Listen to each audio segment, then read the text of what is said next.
An easy way to tell the difference between a local and a tourist is how they pronounce the name of a St. Johns County beach. It is Mickler's Beach. The family it's named after lives just a few miles away, and they have quite a story to tell. Because history is always interesting. This is a path Sydney Mickler has walked countless times in 90 years. If you don't tell people about the history of it, who's going to? That's right. Absolutely.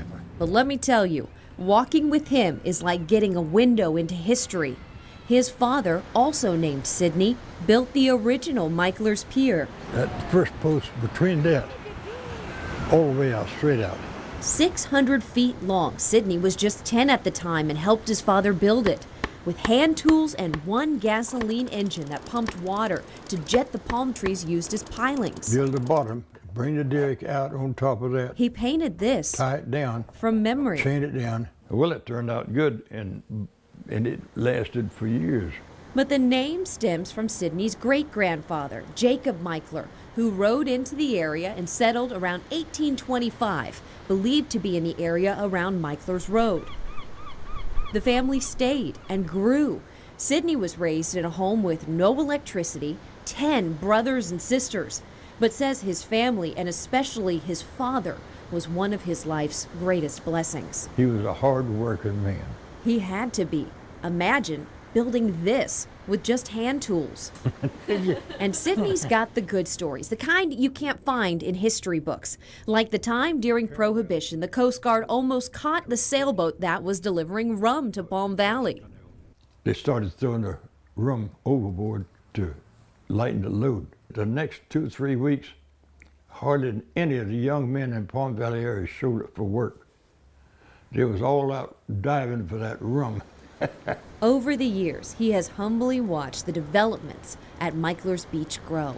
The people like it in this area, as much as I have loved it, then they've got a right to be here. It's their right just as much as I had the right to kill him in the first place. And he doesn't begrudge those who pronounce his family name wrong. Though with a sign outside of his home, he does try and stop the ever-present debate.